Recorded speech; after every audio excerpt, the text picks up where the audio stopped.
benvenuto.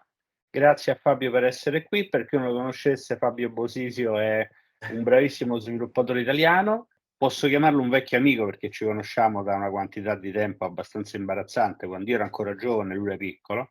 Adesso invece è diventato un adulto responsabile con le tempie grigie, l'aria vagamente da Reed Richards dei Fantastici 4 e vedo dietro attrezzature da figlio. Ti sei riprodotto? Sì, Che esatto. figata, non lo sapevo quanto ha? Ormai 2 anni. 2 Non lo anni, sapevo, sì. mi era Sì. sfuggito. Che Sì, sì, sì. figata. Siamo nella fase dei Terrible 2, come li chiamano qua, quindi bordello.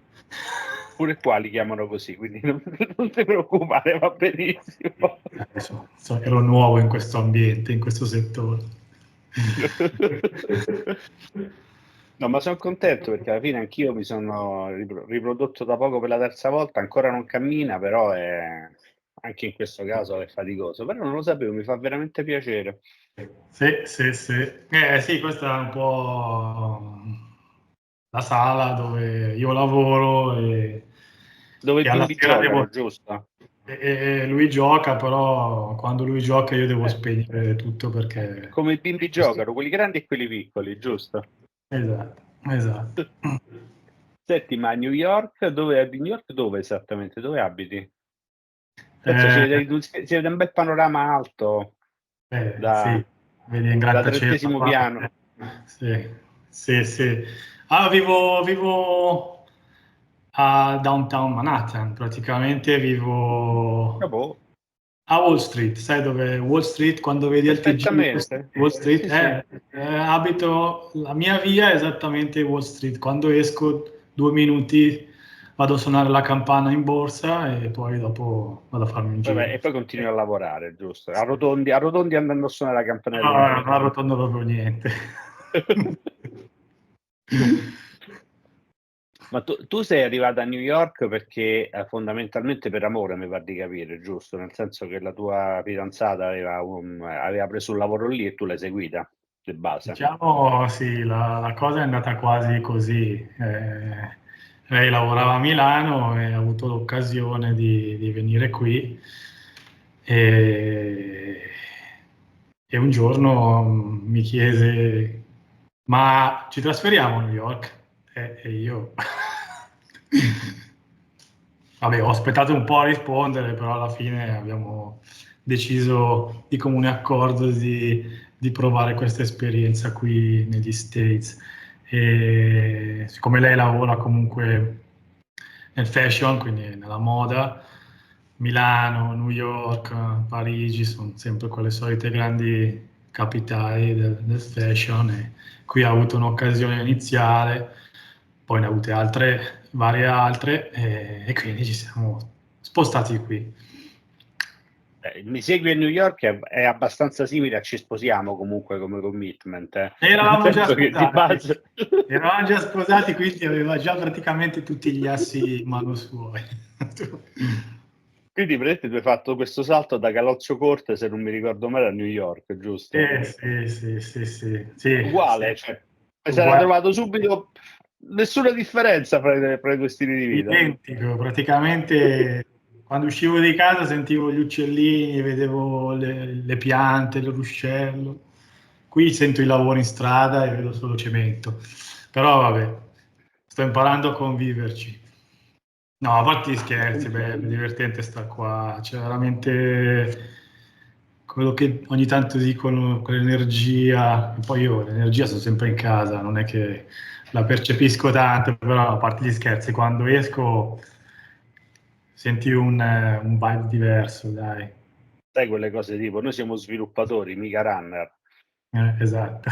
Livello forma fisica mozzarella, cheese, visto che sei a New York. Su quello ci sto provando a migliorare, perché gli anni iniziano a farsi sentire. Senti, ma da Galuzzo Corte a New York, seguendo, diciamo, l'amore e la fama, ma a Filmmaker tu in realtà come ci sei arrivato? Perché noi ci siamo conosciuti che già bazzicavamo entrambi questo losco ambiente. La mia storia, il mio inizio, Come ci sei arrivato? la mia prima volta. La tua Allora, prima volta. eh, Allora, praticamente quando ho finito gli studi, stavo frequentando l'università, mi ero un po' rotto le balle di studiare, quindi avevo iniziato a cercare lavoro, però il mio background era in ambito metalmeccanico, esco come perito metalmeccanico, quindi diciamo che col software non c'entravo niente. Ero molto appassionato di computer già anche quando frequentavo comunque quegli studi, mi piacevano i computer, mi piaceva smontarli, infatti ai tempi mi ricordo che compravo i computer, i pezzi, li montavo, mi costruivo i miei Windows 98 all'epoca, li formattavo almeno una volta a settimana perché Windows si formattava. Che fai? Esatto, esatto. Niente, così un po' annoiato dagli studi universitari, che tra l'altro ho cercato di fare un passaggio da metalmeccanico a informatico, che c'entrava assolutamente niente, cioè background zero, avevo solo la passione e tra me e me mi sono detto, vai, proviamoci, poi vediamo. Dopo il primo anno che non capivo più niente, cioè, facevo veramente fatica perché non avendo avuto background, decisi di iscrivermi, decisi di iniziare a lavorare. Quindi ho provato a mantenere il piede in due scarpe, quindi ho iniziato a lavorare in un'azienda metalmeccanica in un paese vicino a dove lavoravo e nel pomeriggio andavo all'università a Milano. Dopo meno di un Bagno di anno, sangue, un bagno di sangue.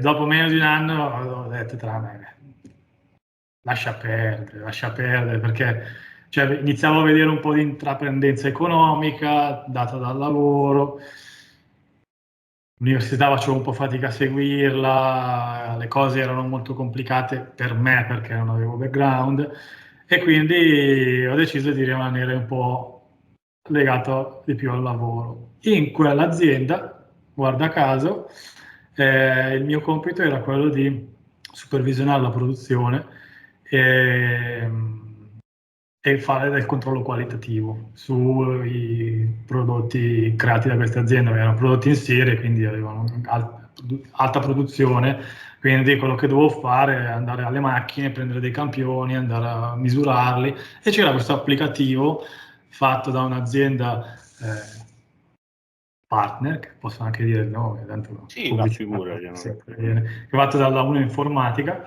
e che io utilizzavo, fatto da loro, io utilizzavo per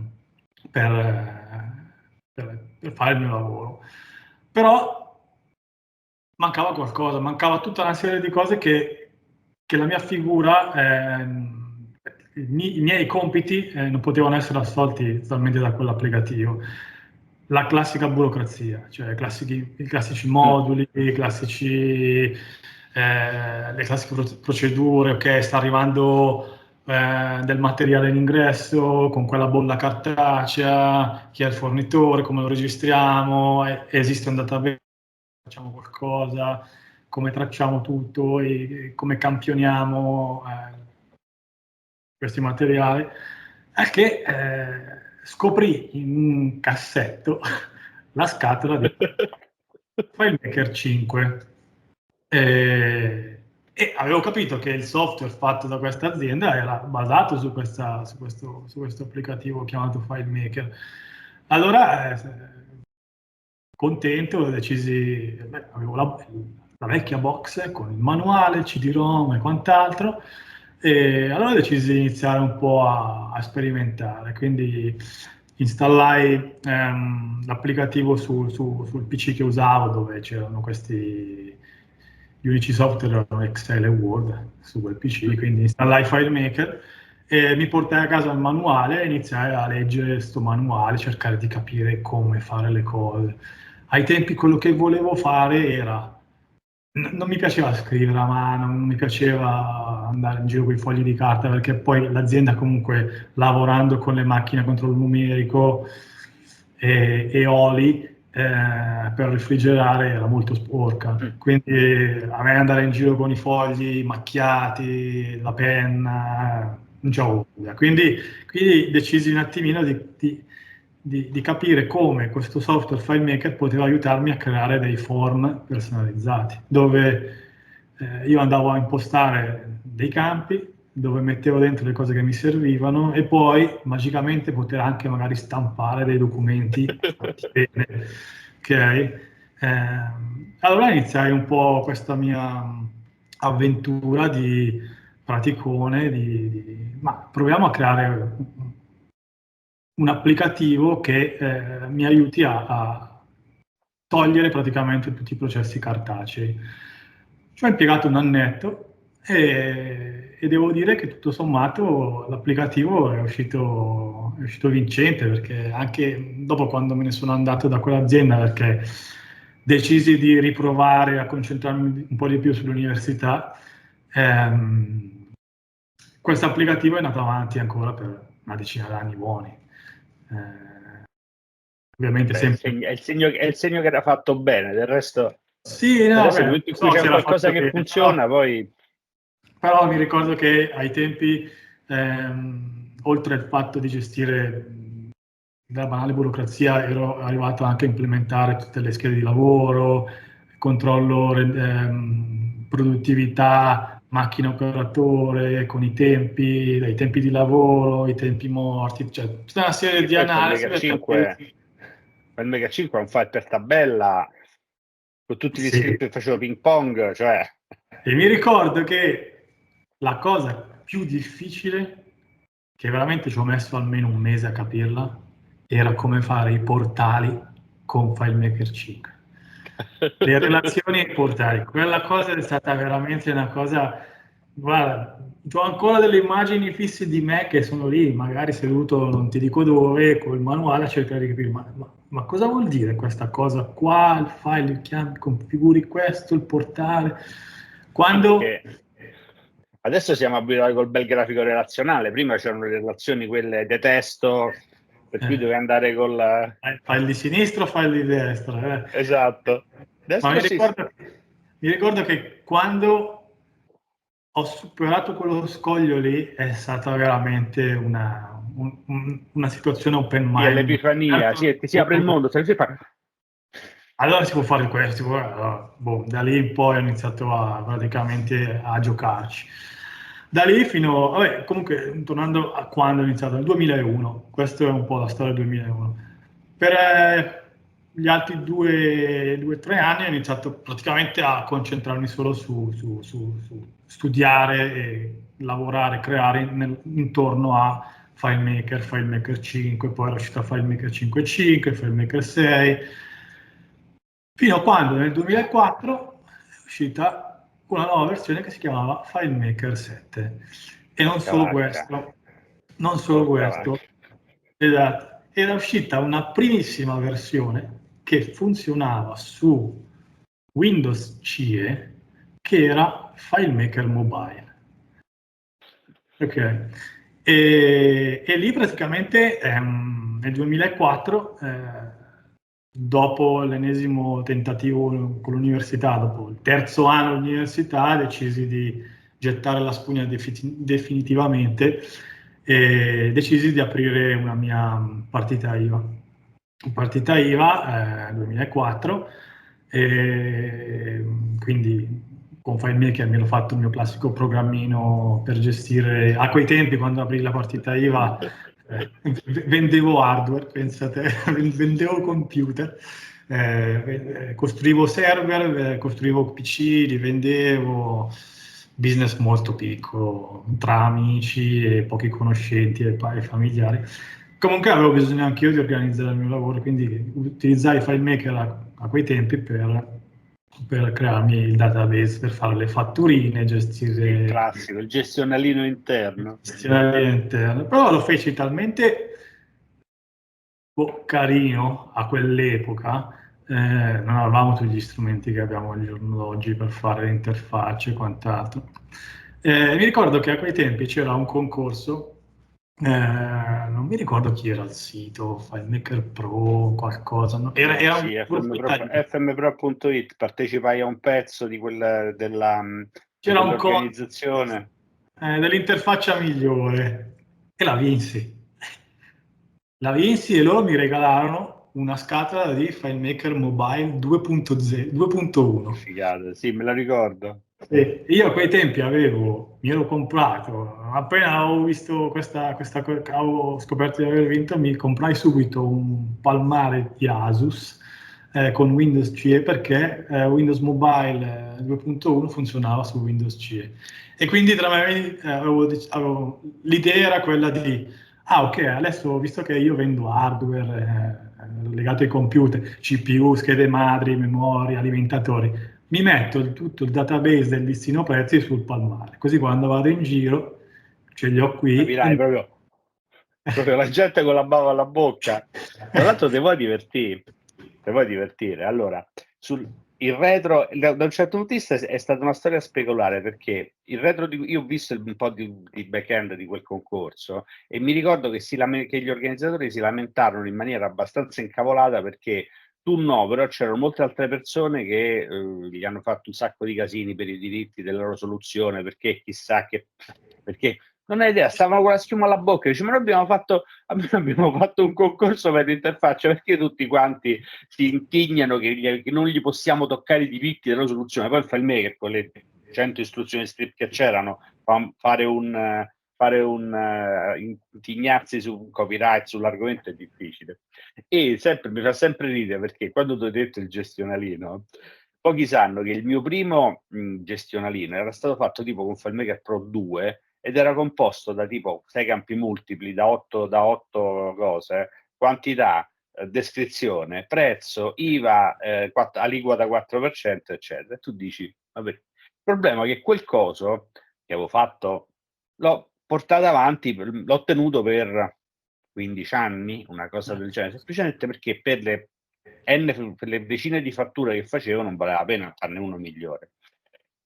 Ma cose vergognose, tipo l'avevo convertito in FileMaker 12, una cosa, con i campi multipli 8, mentre io facevo i corsi, dicevano no, il campo multiplo è il male, usate i portali, poi andavo a vedere il gestionale mio e stavo con i campi multipli, ma quello pace. È arrivata la mia socia Evelyn che mi ha guardato e ha fatto, è bella sta cosa, però, come fai a fare un raggruppamento per categorie? Quanto rework fai? Dice, vabbè, ho capito, senti, lo rifacciamo da capo che è meglio. Quindi no, mi faceva ridere perché ci siamo arrivati da parti diverse, ma alla fine la storia non è che cambia molto. E quindi dicevi, col tuo coso CE, che col tuo Windows CE andavi in giro a squattare dai clienti? Sì. E lì alla fine ero freelance, non avevo, diciamo, sì, avevo il mio ambito legato alla vendita di hardware, alla costruzione di computer, assemblamento PC e quant'altro, però non avevo mai iniziato veramente a fare qualcosa per dei clienti finali. E fu a quei tempi che iniziai a collaborare con un'agency italiana che utilizzava FileMaker, che era Trizero a quei tempi. Tra l'altro ogni tanto lo sento, li sento ancora, ci collaboro, ancora alcuni vecchi clienti storici ancora forse affezionati alla mia figura. Però vabbè, sì, questo è un po' il mio inizio con FileMaker, poi di lì siamo arrivati a FileMaker Il 2023. resto è storia, giusto? Sì, Il sì, resto è sì. storia. Ma quando è stato il momento in cui hai capito che effettivamente FileMaker poteva essere la tua vita, o in alternativa il momento in cui hai venduto l'anima a FileMaker, intendo dire? Perché capita ogni tanto. Più che venduto Oppure là. non c'è stato un momento ed è andato in maniera del tutto graduale, manco te ne sei accorto. Ma allora ti dirò che non l'ho ancora capito forse, però mi sta facendo pagare le bollette, l'affitto, la scuola del bimbo, quindi dico, forse funziona come lavoro, come esperienza lavorativa. Diciamo che non mi ha mai tradito, cioè qualsiasi cosa mi è stata chiesta da qualsiasi cliente, puoi farmi questo o quest'altro, senza neanche tanto menzionare la voglio fare con FileMaker. Però qualsiasi esigenza che finora mi è caduta addosso da clienti o da qualsiasi altra persona, io con FileMaker sono riuscito a farla. Quindi perché boh, non so, cercare altrove. Sì, sarò sincero, mi guardo sempre altrove, e cerco sempre di studiare altre cose, di lasciare una porticina aperta a altre tecnologie e quant'altro, ma questa è un po' anche la mia indole di voler sempre fare qualcosa di più rispetto a quello che sto già facendo. Però per quanto riguarda FileMaker, è veramente stato in questi, quanti sono? Più di 20 anni, veramente un compagno solidissimo, eh, dove ho sempre avuto il mio punto di riferimento per ogni tipo di problema lavorativo.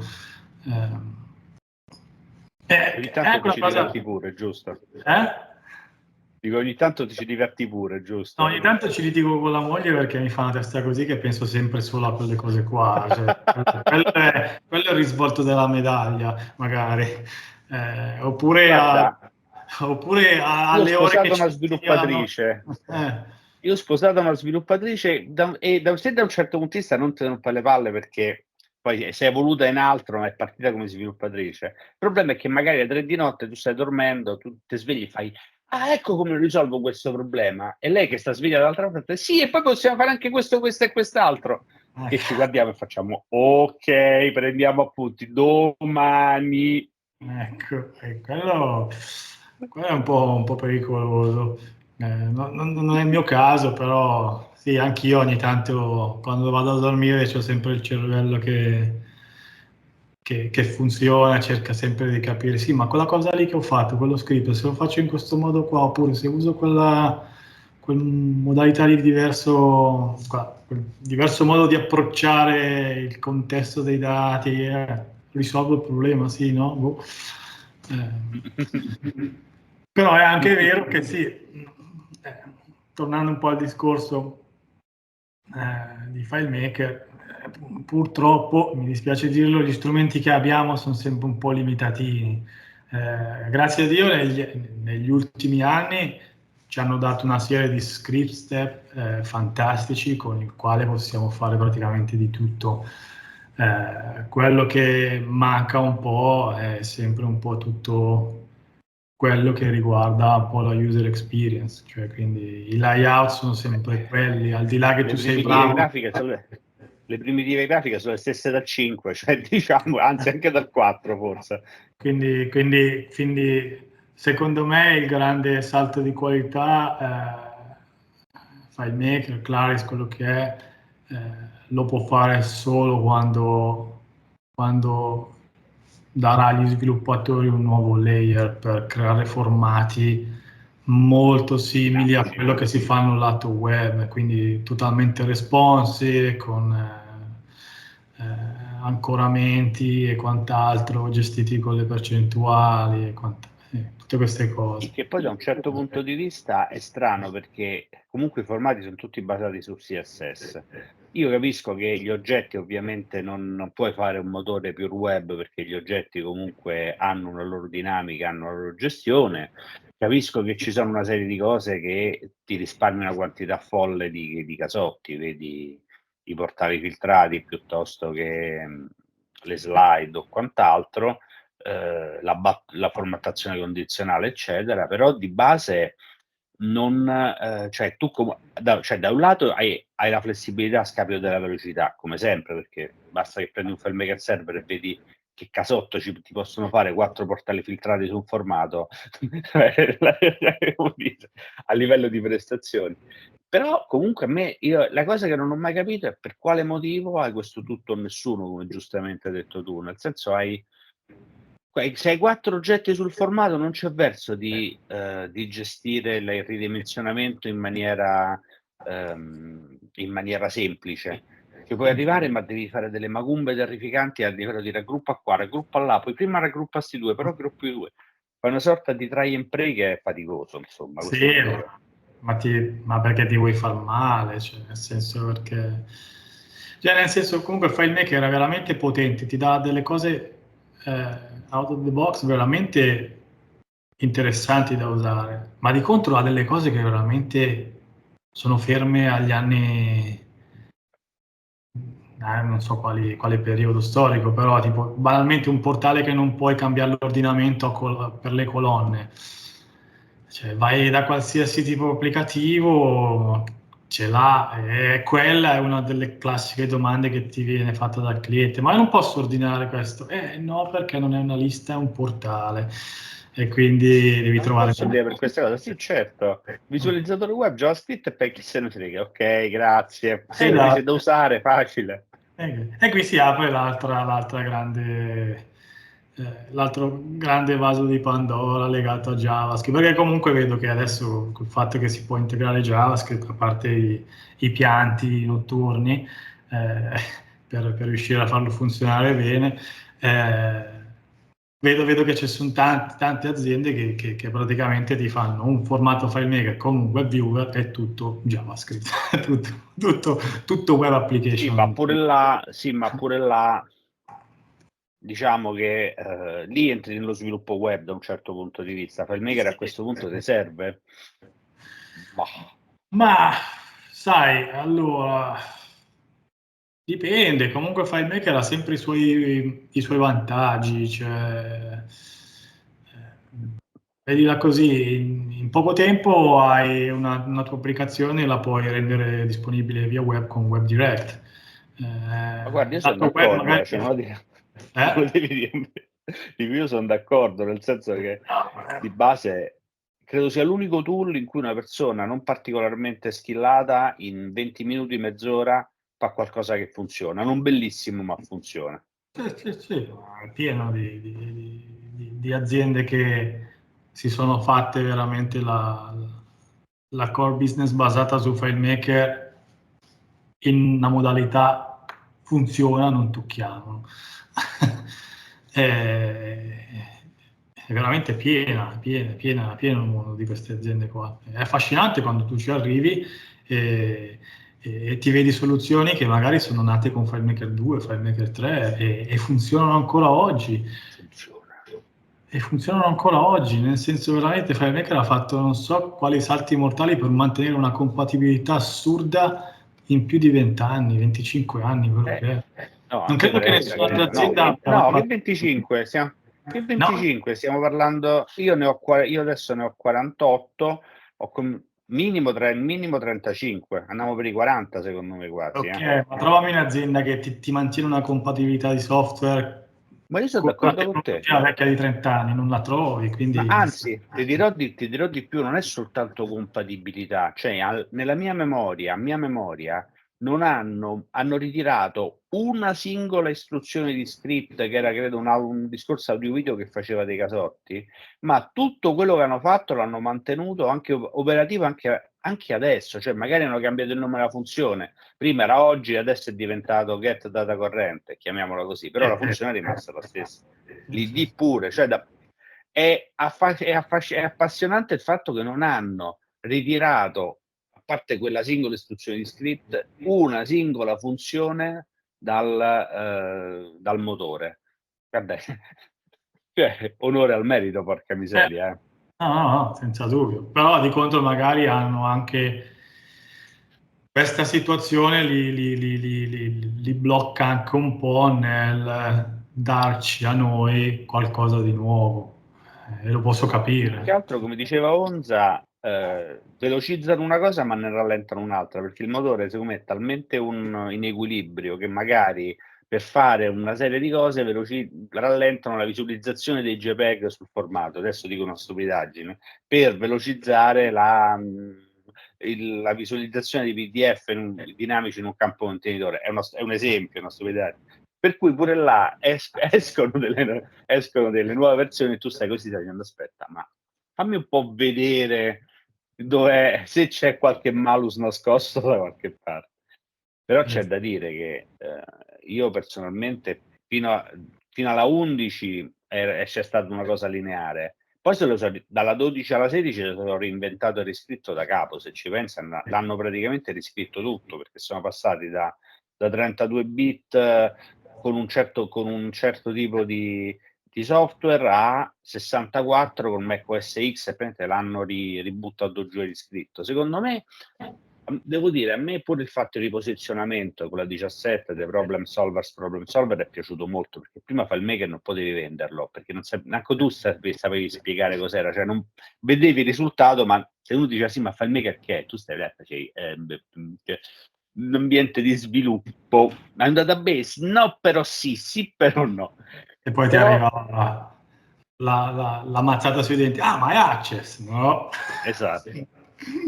Però devo dire che se ci pensi li ha asfaltati tutti. 4Dimension che doveva sostituirlo è rimasto nel limbo. Servoy che era nato come il FileMaker Killer si è trasformato in 4Dimension Killer. Access è rimasto nel suo ghetto Microsoft e adesso fa il front-end per SQL Server praticamente. Access l'hanno ritirato, se non ricordo male. Ma sai perfettamente che Access è unshakable, nel senso è installato su tanti di quei computer che non... è più mantenuto. Però di base, alla fine, si sono reinventati un qualcosa sono riusciti a reinventarsi in qualcosa di totalmente diverso, perché l'ambiente in cui FileMaker è nato non esiste più, perché adesso se vai in giro per internet trovi web app che coprono veramente tutto lo scibile. Quindi a rimanere come era prima, cioè l'applicativo per cui uno si poteva fare il cippo lippo che non c'era sul mercato, praticamente non c'è più. Cioè stessa core classico, quello che hai cominciato tu, una grafica clienti, DDT, fatture. Ma adesso che fai? Chiedi a uno di svilupparti una cosa in FileMaker o vai su fatture in cloud o chi per lui? Sì. Vabbè, quella infatti è una cosa di quelle che è una cosa che ho notato quando mi sono trasferito qui, che cioè quei grandi gestionaloni con tutto qui non esistono. Perché comunque qui hanno già delle piattaforme consolidate per fare accounting, quindi per fare le fatture, per gestire i lead, per gestire la parte di CRM. Quindi quello che vedo qui e quello per cui viene usato FileMaker qui è proprio andare ad assolvere quella cosa di customizzazione di un'azienda che nessun software riesce a fare. Cioè, quindi mettere FileMaker come hub centralizzato. Il direttore d'orchestra, sì. Esatto, Sono pure detto. che coordina. L'orchestration. Esatto. E qui entriamo sul punto a cui secondo me tu sei il più adatto a rispondere in assoluto, che è il fatto che qua in Europa siamo tutti convinti che a Claris quello che importa è tutto quello che sta tra Long Island e Anchorage e Honolulu, diciamo, con qualche pezzo in Giappone. Tutto quello che non è giapponese, non è USA Canada, allora non credo, no, non penso proprio. Sono molto interessati a qualsiasi tipo di soluzione. No, nel senso, perché pensi che... Perché il marketing e la stessa evoluzione del prodotto è proprio basata sulla realtà americana, sulla realtà USA, se ci pensi.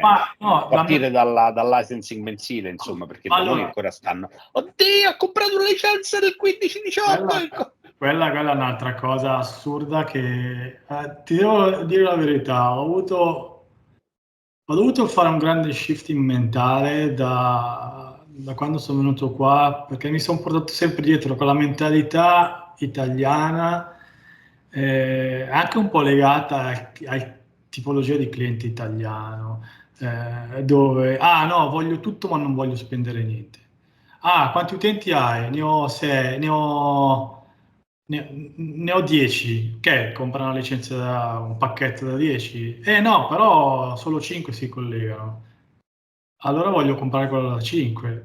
Sì, ma ok, ma non ha senso, cioè tu stai prendendo qualcosa per la tua azienda, per il tuo business, per la tua vita, non stai prendendo una roba perché c'è quella che costa di più e quella che costa di meno, stai cercando di far funzionare la tua azienda. E qui è totalmente l'opposto. Qui la licenza non è un problema, si compra, si paga, c'è un aggiornamento, costa di più. Sì, vabbè, si manda giù il boccone amaro, ma si paga, non è un problema. E per quanto riguarda il discorso che facevi prima, forse FileMaker si basa un po' sulle modalità del mercato americano, così. Forse è l'Europa, forse è anche l'Italia che deve iniziare un po' a shiftare e dal mio punto di vista un grande aiuto l'ha avuto anche tutto il discorso legato alla fatturazione elettronica in Italia. Quello è stato un grande schiaffo che la maggior parte degli sviluppatori ha preso in faccia, gli sviluppatori che facevano le soluzioni i gestionali, okay? Perché a un certo punto di vista ti sei trovato queste entità che gestivano la fatturazione elettronica e tu ti dovevi e tu non potevi più fare la tua fattura bella, colorata, con i loghetti. Ciascuno con le sue cose, chi senza chiavi primarie, chi con la cosa, chi con l'altra cosa. Lo devi fare secondo il tracciato, esatto. E le province da essere in maiuscolo, perché se non te le prende il simpatico. Quella impostazione, dal mio punto di vista, ha portato in equilibrio, o sta ancora portando in equilibrio, quella mentalità che c'è sempre stata qua del FileMaker si può fare tutto, ma dovrebbe essere utilizzato come super hub per gestire il core di un'azienda e non per fare l'anagrafica clienti e la fatturina. Anche tu, Italia, adesso che entri in un sistema più standardizzato, hai 1000 opzioni per collegare il tuo database a un sistema di fatturazione serio, vedi fatture in cloud, vedi qualsiasi altra cloud-based entity che ti consente di inviare e fare fatture. Quindi magari questa cosa... Il softwareino Lambda che ha fatto Fabio Bosisio su AWS...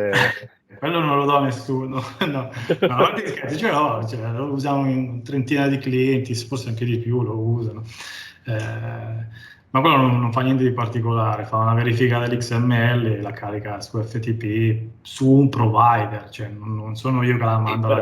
Però comunque è stato un gran bel lavoro a suo tempo, proprio perché usciva dall'ambito FileMaker, utilizzava tecnologie nuove, figo proprio.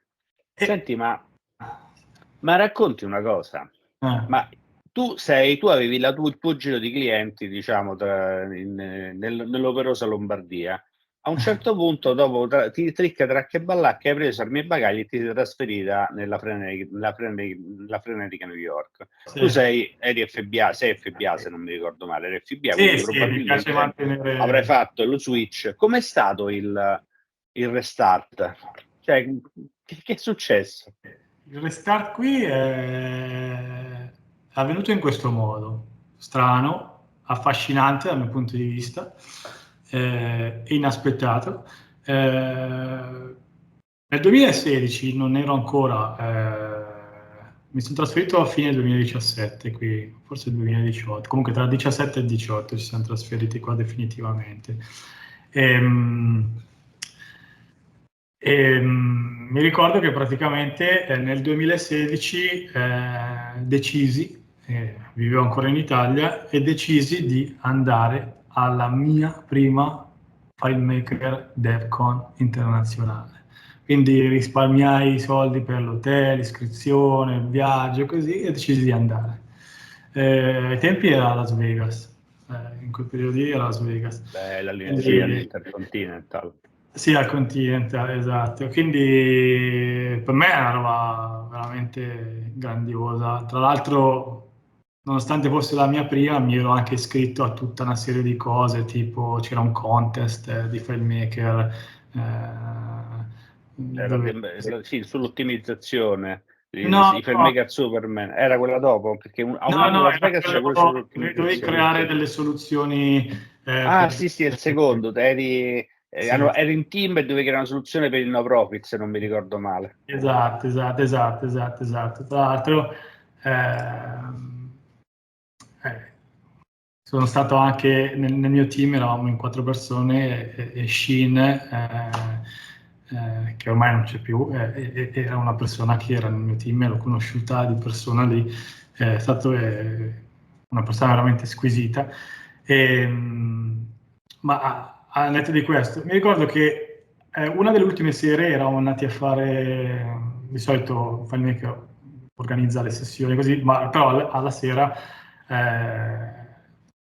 organizzava anche degli eventi. Mi ricordo che eravamo andati in questo forse campo di baseball, qualcosa del genere. Sì, c'ero anch'io, c'è quel campo di baseball in cui ti hanno messo il buffet tipo country e le piattaforme di battuta dove c'erano quei lanciatori di palle e tu stavi con la mazza a cercare di beccare. Esatto.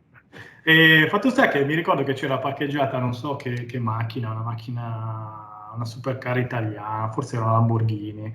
E mi sono messo lì a guardarla un po' così e c'era Vince Menanno, anche lui che era lì che la guardava. E allora ho fatto la battuta nel senso del tipo, questa è una macchina italiana, così, e lui mi ha risposto in italiano dicendomi, ma parla italiano, così. Allora siamo conosciuti, abbiamo parlato mezz'oretta, neanche davanti alla macchina. Così, cosa fai? Da quanti anni lavori con FileMaker? E via dicendo.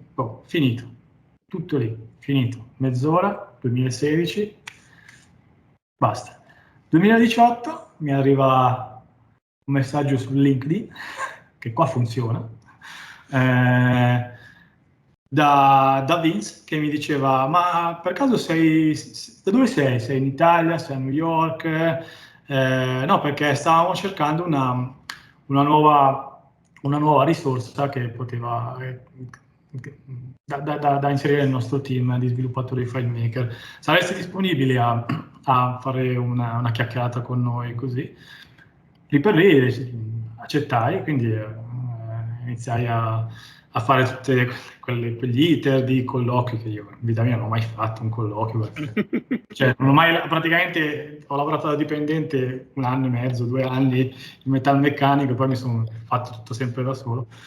Quindi ho fatto tutti questi iter di colloqui con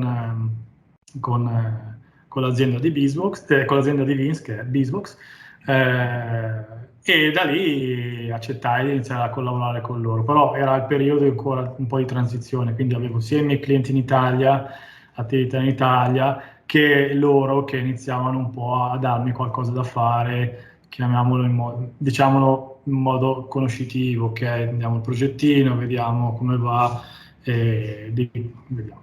vediamo se riusciamo a collaborare insieme.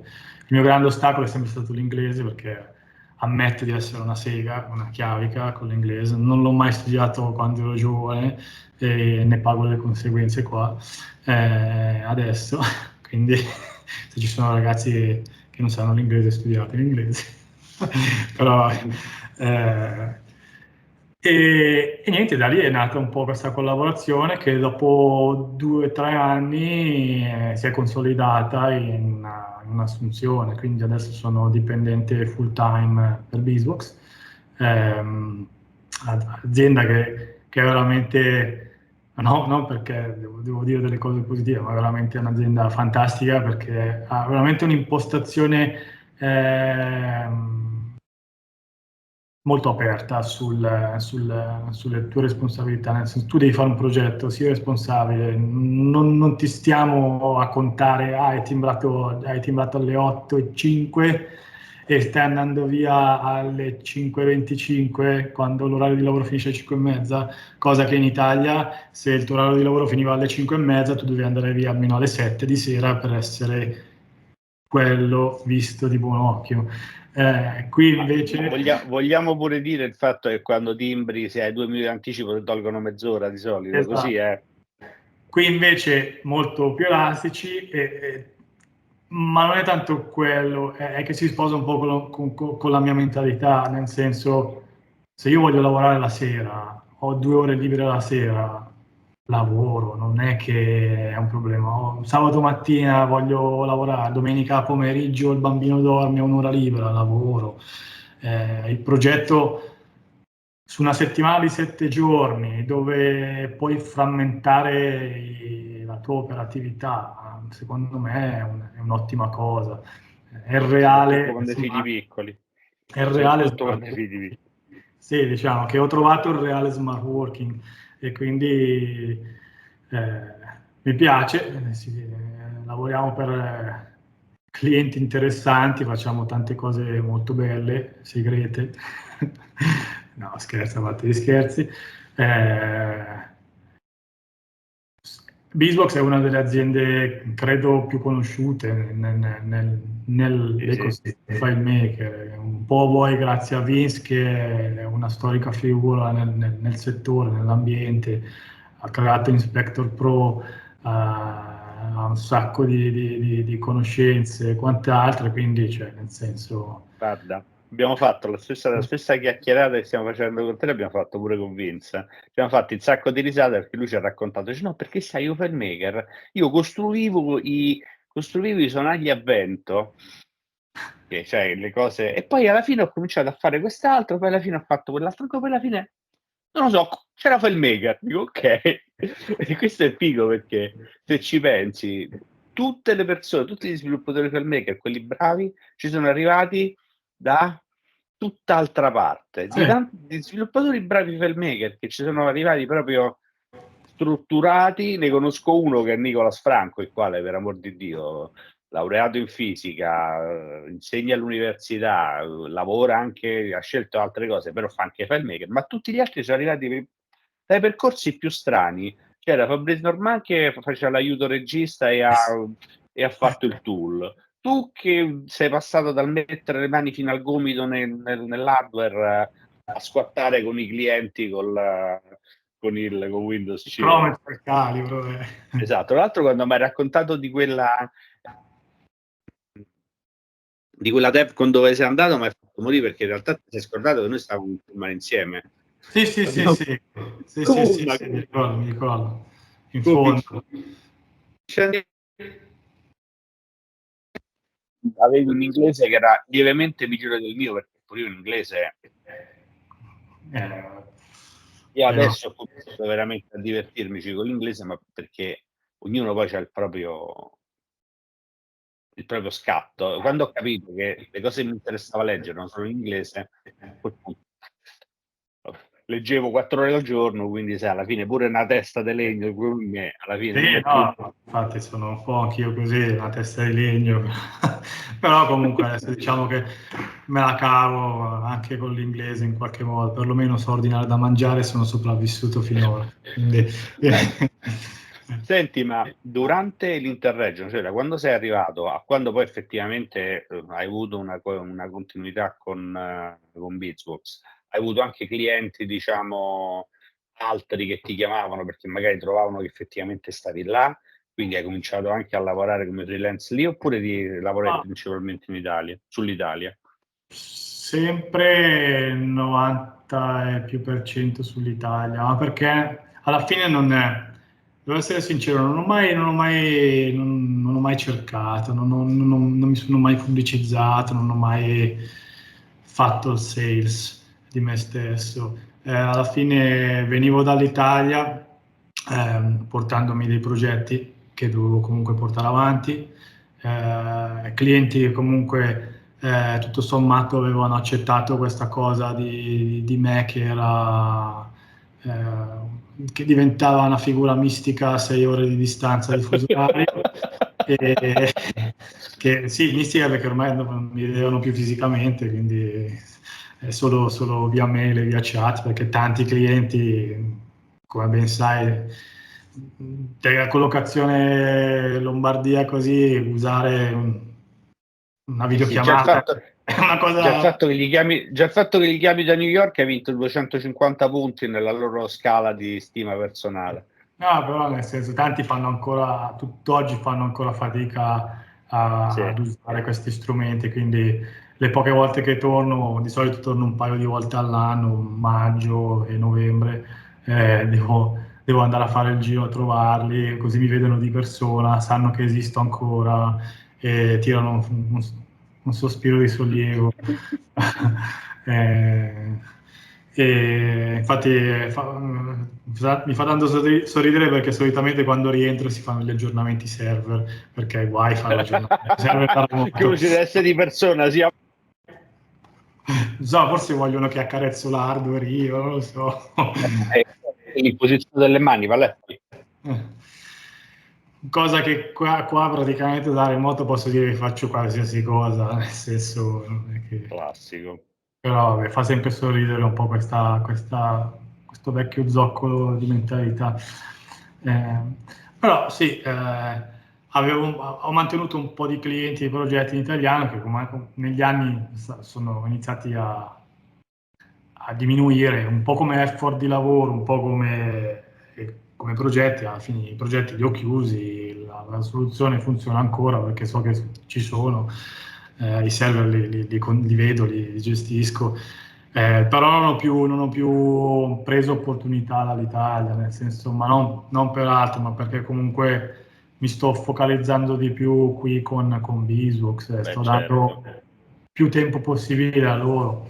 Quando ho tempo libero è tutta ricerca e sviluppo che faccio, nel senso non investo più il tempo libero come una volta per fare quelle 2 ore in più su un progetto. Ma ti metti a studiare. Mi metto a fare ricerca e sviluppo il più possibile, vuoi perché col bimbo il tempo non ce l'ho più e quando ho 2 ore libere mi sembra di essere e 2 ore libere di ricerca e sviluppo ad oggi è tanta roba, nel È senso tanta roba. Quali sono gli ambiti in cui ti metti a fare ricerca e sviluppo, nello specie principalmente? Cioè, dov'è che butti i tuoi neuroni? Allora, da quando sono venuto qua, una cosa che mi aveva gasato tantissimo era il fatto che sono sempre stato un po' intrippato con integrare FileMaker. Non tanto perché non voglio far fare a FileMaker alcune cose, ma perché so che ci sono delle cose che funzionano molto meglio fuori e FileMaker si integra senza problemi, no? Quindi perché reinventare la ruota? E quando mi ero trasferito qua avevo scoperto che a 3 chilometri da dove abitavo c'era un pop-up di Amazon dove potevi andare gratuitamente, sederti, stare lì a lavorare e tra le altre cose c'era una sorta di finto Genius Bar di Amazon dove c'erano dei tecnici, degli architetti di Amazon che erano lì per aiutarti. Ma che E figata! sì, infatti purtroppo l'hanno chiuso durante il Covid, hanno deciso di chiuderlo, quindi non c'è più, mi dispiace un sacco perché era veramente un mio punto di riferimento. E quindi dal 2018 diciamo al 2022 ho passato veramente tante giornate lì e ho imparato un bel po' di cose legate a Ad AWS. tutte le cose di AWS, non tutte perché ce n'hanno 410 servizi, cioè voglio imparare tutti, però diciamo una decina di servizi offerti da AWS li conosco, li uso tuttora e ci ho fatto anche delle belle integrazioni con FileMaker. E diciamo che quella è stata veramente una grande cosa che mi ha dato una grandissima spinta nel fare ricerca e sviluppo. Poi da lì ho sempre strizzato l'occhio all'ambito web, a suo tempo ancora quando in Italia con PHP, poi mi ero stancato di PHP, era uscito JavaScript, non JavaScript c'era sempre stato, però iniziava a uscire React, queste librerie qua, non c'è il refresh della pagina, si aggiornano le cose in real time. Ci ho provato, ma non avendo background ho sempre fatto un po' fatica. Quello che invece sto iniziando questi ultimi mesi qua sto studiacchiando, sperimentando con Next.js, che è molto figo, è un framework basato su React, che semplifica molto lo sviluppo di applicazioni web e quant'altro, e lo puoi integrare con FileMaker usando le date API, per esempio. Una cosa che mi sono fatto questo weekend che non avevo mai fatto era tipo sperimentare con i WebSocket, quindi crea un record in FileMaker, il server lancia pubblica emette un evento sul WebSocket e tutti i client vedono in tempo reale il record. Quello è molto molto divertente, però vabbè, anche lì faccio da me, sicuramente fuori dagli standard web e dalla professionalità di uno sviluppatore web, però per i miei esperimenti funziona. Sì. Architetture prettamente cloud, sto usando tanto Docker, sto iniziando. Docker è una figata, devo dire, hanno veramente tirato fuori una cosa. Avevo fatto anche una presentazione da voi 2 anni fa a Roma usando Docker in combinazione con FileMaker e quant'altro, facendo un po' di esperimenti con AI, per quel poco che ci puoi fare con tecnologie open source, quindi locali, perché alla fine ti serve veramente una potenza hardware che non te la puoi permettere.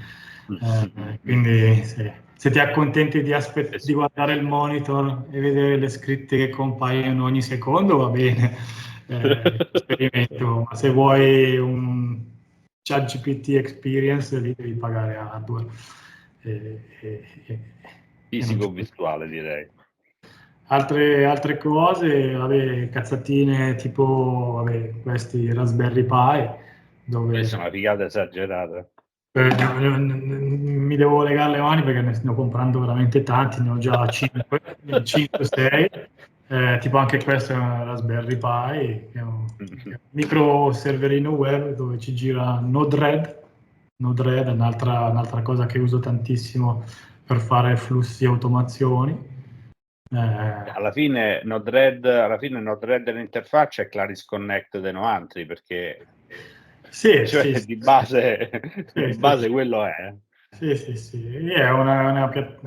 chiamiamolo un applicativo open source per fare una cosa simile a Claris Connect. Ovvio, quando mi arriva un progetto, con una serie di clienti, ho preferito usare Claris Connect perché è un po' più legato all'ambito Claris, il cliente paga già la licenza e non voglio avere problemi. Ma poi comunque stabilità, scalabilità, velocità, cioè sono tutte cose che alla fin fine sono tutti scarichi di rogne. Esatto.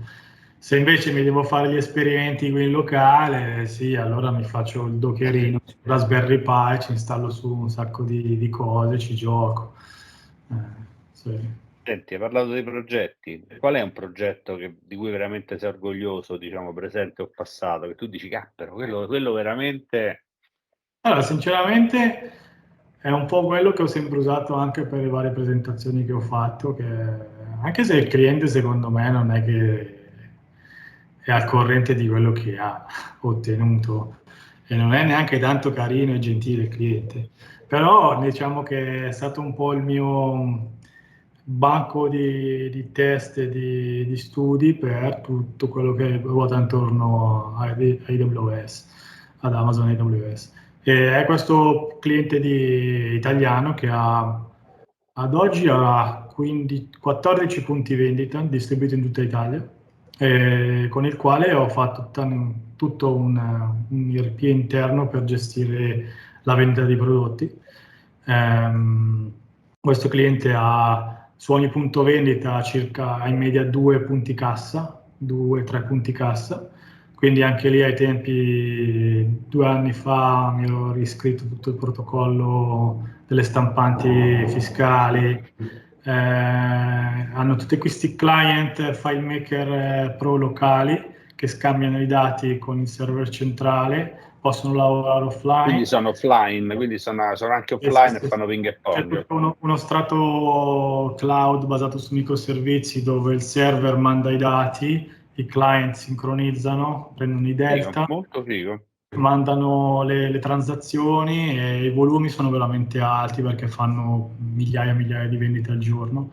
E quindi pensarlo con un single point legato a FileMaker mi faceva paura. Quindi ho deciso di fare tutta la parte di infrastruttura su AWS per quanto riguarda il no downtime. E funziona molto bene, sono molto contento di quella cosa. Tra l'altro poi ci ho attaccato tutta una serie di cose tipo sistemi di analytics basati su Amazon Athena, che mi consente di Athena fare. è una gran figata. Esatto, ho fatto presentazioni l'anno scorso anche di quello. Veramente queste cose qua diciamo che sono un po' la mia cosa che mi rende orgoglioso di essere sviluppatore di FileMaker ed essere riuscito a fare integrazioni spinte tipo queste.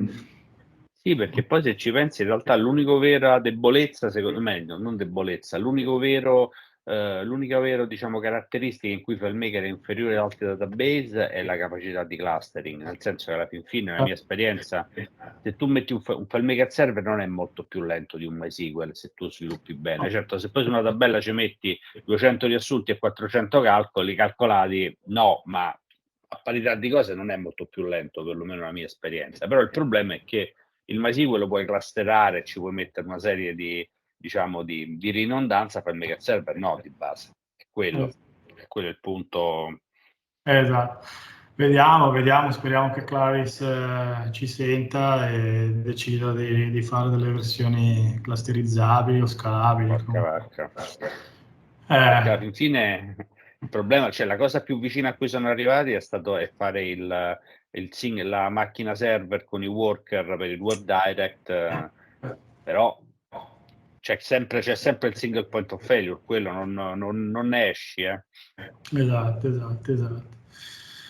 Poi non so, altre cose, non so, adesso c'è questa grande onda legata all'AI, anche se non sono molto sinceramente convinto ad oggi noi sviluppatori FileMaker quali grandi benefit riusciamo a ottenere da questa cosa, perché comunque c'è quello che da tutti gli esperimenti fatti da altri che ho visto finora, alla fine quello che fanno è mandano lo schema di FileMaker e si ritorna e ricevono indietro un'istruzione SQL che poi eseguono localmente. Però Ma se tu quello non mi piace particolarmente.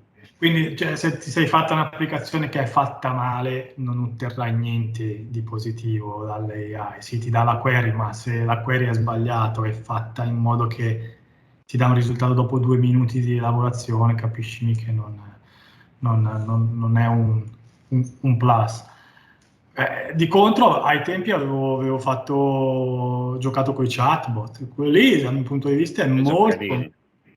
Sì, dal mio punto di vista è molto meglio quella tecnologia lì adesso in FileMaker perché hai praticamente accesso a un sistema di machine learning che cerca di capire cosa gli stai chiedendo. E poi quello che succede è che quando il modello, il bot ha capito quello che deve fare, ti manda un JSON e tu quel JSON lo dai in pasto a uno script di FileMaker che ti fa da E router macina tutto. e tu fai quel cavolo che vuoi in FileMaker con gli strumenti che vuoi in FileMaker, cioè, e il risultato glielo ritorni indietro con un hash script. Cioè, Una quindi gran figata. quella è secondo me la grande cosa che non ho visto fare a tanti e secondo me quella è veramente un grande plus. Oltre Quindi, niente, al di ma là di guarda, questo non ho più nient'altro. da un lato adesso diciamo si mormora che Apple abbia chiuso il progetto sulla fantomatica macchina Apple elettrica e questo gli abbia portato in casa comunque una quantità di knowledge sull'intelligenza artificiale che è mostruoso. Del resto la prossima versione di FileMaker ha un paio di muscoli abbastanza tosti sotto il cofano, quindi sull'argomento, quindi vedremo. Ma di base, qual è il pezzo di FileMaker che ti piace fare di più? Perché per esempio a me andare a fare sull'interfaccia, a vedere i singoli pezzi, andare come detto prima, che il cliente vuole che tutto si allarghi stringhe in maniera proporzionale, mi ha sempre fatto venire a scabbia. Invece adoro giocare col grafico relazionale. Tu qual è il tuo punto preferito? Questa è una domanda difficile perché sono molto orgoglioso anche di come faccio le interfacce, quindi ogni tanto mi Dove ti incazzo diverti quando di il cliente più? mi dice ma non puoi mettere quella cosa in grassetto rosso e io magari ci ho fatto tutto un tema grafico con tutti gli stili salvati. Sì, il Clienti. grassetto rosso no. Eh, No. allora, mi piace tanto fare le interfacce, ma sinceramente sto iniziando a preferire di più la parte di integrazione, quindi scrivere degli script che si integrano con altre cose, Quello pure è figo. Fai un po' tipo, perlomeno quando capita a me, fai un po' tipo Frankenstein Junior con quello quando dice si può fare. Sì. Infatti la prima cosa che vado a cercare appena un cliente mi dice ma io uso questa cosa, vado a cercare sul sito se c'è CDPI. API developer. Se nel footer c'è quella cosa e magari sono REST API, dico sì, si può fare. Fantastico, si può fare, non c'è problema. Sì. Senti, che cosa vorresti diciamo, per la prossima versione, per il futuro, se potessi scegliere un qualcosa da chiedere a Claris, quale sarebbe? Eh, tante cose. Anche tante No, vanno bene uguale. no, allora, diciamo che per tornare un po' al discorso iniziale che facevamo sull'interfaccia, sarebbe bello avere un nuovo motore di interfaccia grafica. Quello senza dubbio, perché avendo quello anche a livello di marketing riesci comunque a proporre meglio le applicazioni. Poi, per quanto riguarda le licenze, sì, vabbè, cercare anche lì di capire se si possa un po' reinventare tutta la parte web direct e farla diventare un po' veramente web app anni 2024, nel senso non più basata su Vadin e Java, ma magari usando tecnologie web più moderne. E lì aiuterebbe anche a evitare l'installazione di client e avere delle vere web app. Alla fine hanno tutta la parte XML dietro, secondo me si tratta di trovare il giusto sistema per tradurre questo XML in interfaccia web. Questa è la mia stupidata detta in 2 minuti non conoscendo come No, funziona. in realtà non è sbagliato, ma c'è da dire che stanno facendo un grosso lavoro anche all'interno di FileMaker su Node.js e Ma quello è tutto usato simili su... a lui. Ma perché tutta la parte Node.js di FileMaker Server è usata da Data API Lo so. e infatti Data API funzionano veramente bene. Lo so. Ho provato a stressarle e non mi hanno mai deluso. No, Eh, funziona veramente bene. All'inizio ti ricordi c'era il dualismo con FMRest di Goya che è arrivato primo e poi alla fine hanno detto no, vabbè, non possiamo ma combattere contro marea. no, beh, ma nel senso esiste ancora, se non ho Sì, capito sì. male. Però nel senso, se tu hai comunque un applicativo web, cioè un applicativo PHP, quello funzionava alla grande e funziona ancora alla grande. A parte che comunque al giorno d'oggi se fai PHP magari usi Laravel e se usi Laravel ci sono delle librerie fatte da alcuni sviluppatori americani che seguo di FileMaker funzionano veramente bene, quindi hai tutto l'ORM basato che puoi usare in Laravel con queste librerie. Altra ultima cosa è la scalabilità, quindi cioè, poter avere un server installabile facilmente magari su 10 container Docker dove si svegliano e si addormentano in base al carico delle persone che si collegano. Quello sarebbe il paradiso. Cioè lì arrivi veramente a competere con aziende serie. Sì, sì. Perché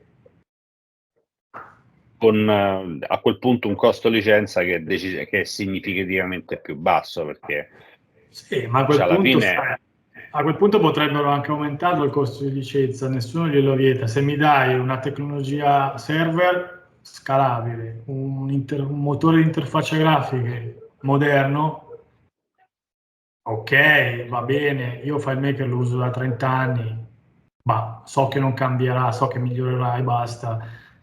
Chi lo abbandona? Io non lo abbandono, no, anzi lo certo. rivendo, cerco di ripromuoverlo io stesso. E cerco di combattere SAP, Salesforce. Una cosa, sai, io ho sempre considerato SAP come la vendetta tedesca per aver perso la seconda guerra mondiale. Sopportabile. 250.000 tabelle, rigidissimo. E poi comunque al giorno d'oggi non siamo neanche più nell'epoca del SQL, ormai ci sono tutte queste nuove tecnologie, nuovi database NoSQL tipo document object tipo Mongo, Dynamo, cioè, tutti questi super database che delle relazioni sì, me ne frega niente. Quindi delle 1000 tabelle magari te ne fai una. Esatto. La classica single table di DynamoDB che c'ha dentro tutto e tu dici ma come cazzo fai a scrivere dentro tutto? E funziona con 8 millisecondi di risposta. No, ma concordo, nel senso che poi alla fin fine c'è anche da dire che una serie di cose sono per il controllo più che per le performance, sia degli sviluppatori che degli utenti, nel senso che se alla fine quando tu arrivi in certi ambienti di sviluppo, quello che conta non è tanto il far lavorare la gente, è il controllare chi fa cosa, dove, quando e perché. Quindi è proprio un'altra filosofia da un certo punto di vista, secondo me. Ma tu intendi in ambito di licensing o in ambito proprio di lavoro, di operatività? Proprio in ambito di filosofia di impostazione della struttura, non so se mi sono spiegato. Cioè, basta pensare a SAP piuttosto che altre bestie dove il focus di chi può fare cosa, dove, in che procedura è sproporzionato rispetto poi all'effettivo carico delle singole procedure sugli utenti. Non so se mi sono spiegato. Okay. Io ho lavorato con aziende dove il main team era quello che assegnava le autorizzazioni agli altri utenti per lavorare. Perché? Sì. E perché?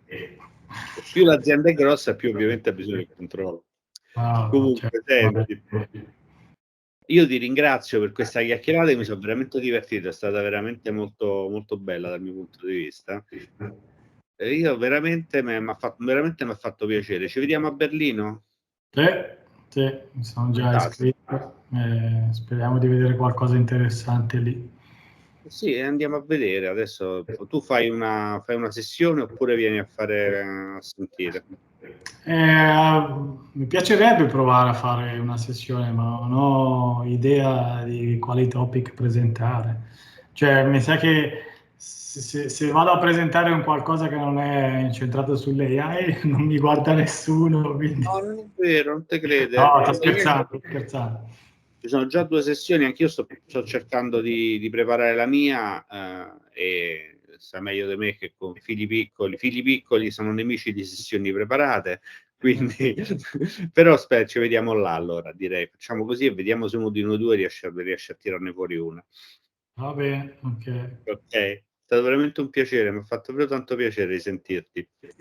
Sono sempre qua. E come diceva quello, un bacio al pupo e un pizzicotto alla signora. Ok, ciao Giulio, Ciao, grazie. grazie, a presto, ciao.